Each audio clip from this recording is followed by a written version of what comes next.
Thanks for coming. I'd like to start off just once again thank our great crowd on night game and primetime college football Buckeye style, and I thought that was fantastic. The crowd, the energy. Our players certainly fed off it and came out of the chutes real fast, and very pleased with arguably our best team win, offense, defense. My biggest concern, our biggest concern, was pass rush against a very good throwing team. I think they're number one in the Big Ten in pass offense, and when you start with pass defense, you start with pass rush, and that's where I saw the difference. I thought our D-line was challenged, and we expect that out of the D-line at Ohio State, so they did a nice job. I'll answer any questions for you. On the left, Austin.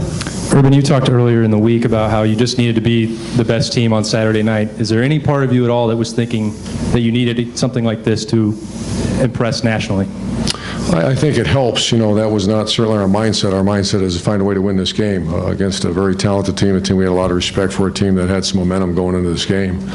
And I think, I think the players hear it all nonstop. That's why I try to address it and say that's not what we're worried about. We're just find a way to win this game, and things usually work out. So I think our guys, I'd be disappointed if they said that was, that's our focus. That's not our focus.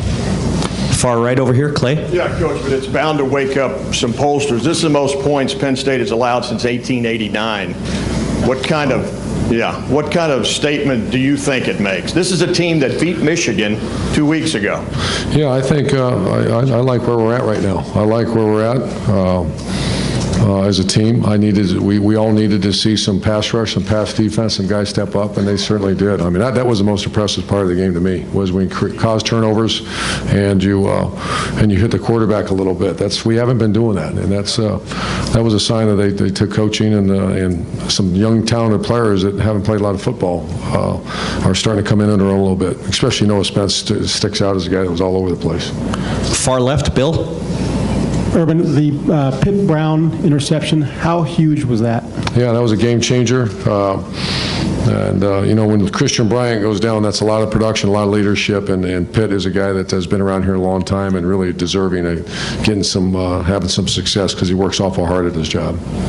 Far right, Jared. Urban, second straight week, we were talking about Braxton after the game, having a game where it looked like he was completely in control of what you were asking him to do. Just if you could just comment on his game overall, the comfort level, and then secondly, he mentioned that maybe you had suggested you wanted to see him rush one into the end zone, and the fact he was able to do that twice tonight. Yeah, I just love where Braxton's at right now. I love the fact he's acting like a quarterback, and I'm not disrespecting Braxton. You guys know I love that guy, but I felt like he was an athlete playing quarterback a year ago. I feel he's a quarterback that's a really good athlete now, and that's Tom Herman and him have got a special. They spend a lot of time together, because Braxton comes in on his own and say, "Hey, Coach, can we spend some more time together?" And that's a sign of a quarterback. Far left, Patrick. Coach, you've shown earlier in the year that you have an awareness of when maybe the appropriate time to call the dogs off is, so to speak, and that seemed to happen later tonight. Was that more of Penn State's inability to stop the offensive momentum you guys had, or was part of it kind of going into that, making a statement, grabbing some national attention? Was what? I don't know the question. To pull the guys off? Yeah, the number one thing you worry about is, we're just being sportsmen, but also, we don't want to get guys hurt. I'm not sure the question. I guess what I'm asking is, the starters were out there longer when it seemed to be at hand for longer than. I think we're in the third quarter we started pulling guys out, if I remember right. Carlos Hyde and Philly Brown and then Braxton, and I'm not sure the exact time, but that's the reason we do that, is pull guys that we don't want to get guys hurt. And that's Was Penn State then just that incapable of stopping even after? I'm not going to, we got to move on. Far right, Tim.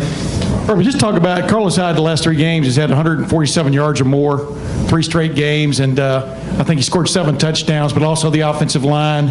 Just talk about what you see right there that's going right. Yeah, and then to the young man's question, Carlos didn't play, but I think 2.5 quarters, if I remember right, and that's a lot of yards against a team we have a lot of respect for, Penn State defensive line.